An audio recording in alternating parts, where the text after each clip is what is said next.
ketika baginda Nabi sallallahu alaihi wasallam memberikan syafaat kepada manusia, ada 4 golongan manusia yang nanti akan dihijab dari syafaatnya baginda Nabi sallallahu alaihi wasallam.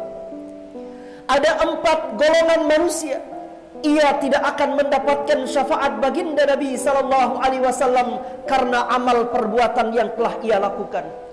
Golongan yang pertama yang tidak akan mendapatkan syafaat baginda Nabi Muhammad adalah mereka yang menyekutukan Allah.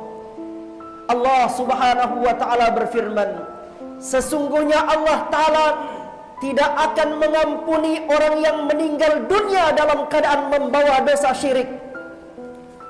Wa yaghfiru ma duna dzalik. Tapi Allah mengampuni seorang hamba yang meninggal dunia meskipun ia membawa dosa-dosa yang lainnya, Allah bisa ampuni. Dan Allah mengampuni bagi siapa yang Allah kehendaki.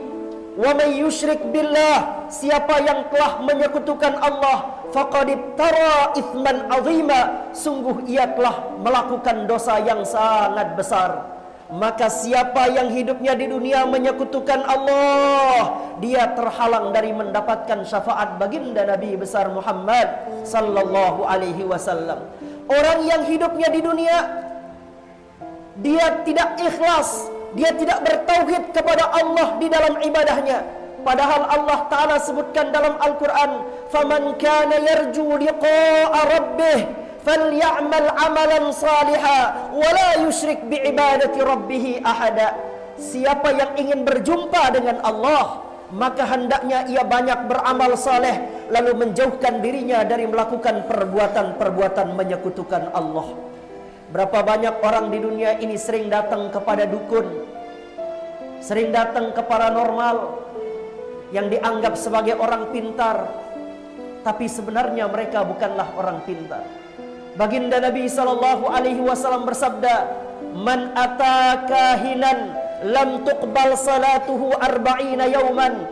Siapa yang datang kepada dukun, dia kepada dukun minta mantra-mantra, dia datang kepada dukun pergi menenong istilahnya, dia datang kepada dukun minta untuk menyihir orang lain.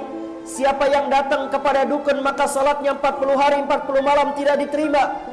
Man ataka hinan fasaddaqahu faqad kadzdzaba ala Muhammad. Siapa yang datang kepada paranormal, datang kepada dukun, ia benarkan ucapan dukun itu, faqad kadzdzaba ala Muhammad, maka orang itu telah mendustakan kenabian baginda Nabi besar Muhammad sallallahu alaihi wasallam. Golongan yang pertama yang tidak mendapatkan syafaat Nabi adalah orang yang menyekutukan Allah. Apabila ia meninggal dunia dalam keadaan membawa dosa syirik itu, maka ia terhijab oleh dosa itu dari syafaat baginda Nabi besar Muhammad sallallahu alaihi wasallam. Golongan yang kedua dan yang ketiga yang tidak mendapatkan syafaat baginda Nabi sallallahu alaihi wasallam, sinfani min ummati lan tanalahuma syafaati.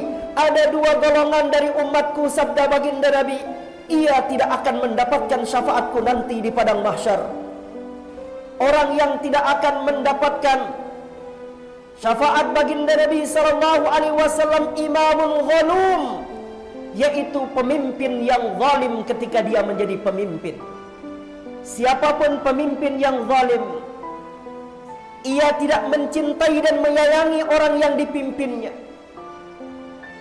Ia sakiti hati orang yang dipimpinnya.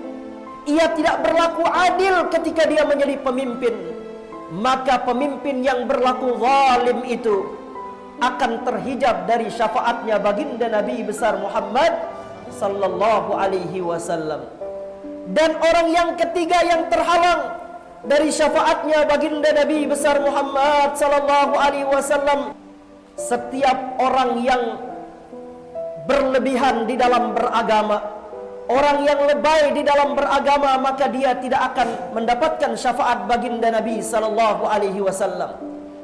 Orang yang dia tasyaddud, dia terlalu ekstrim di dalam beragama, sehingga pada akhirnya dia tidak mencerminkan rahmat di dalam agamanya. Sedikit-sedikit orang beramal dianggap salah, sedikit-sedikit orang beramal dianggap kafir, maka orang seperti itu akan terhijab dari syafaatnya baginda Nabi besar Muhammad sallallahu alaihi wasallam.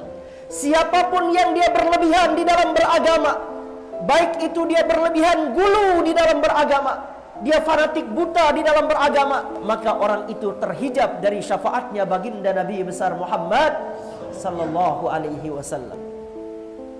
Golongan yang keempat yang terhijab dari syafaatnya baginda Nabi besar Muhammad sallallahu alaihi wasallam adalah orang yang mendustakan syafaatnya baginda Nabi. Sebagaimana sabda baginda Nabi sallallahu alaihi wasallam, "Man kadzdzaba syafa'ah falaysa lahu fiha nasib." Siapa yang mendustakan syafaatku, maka nanti di padang mahsyar dia tidak akan mendapatkan syafaatku.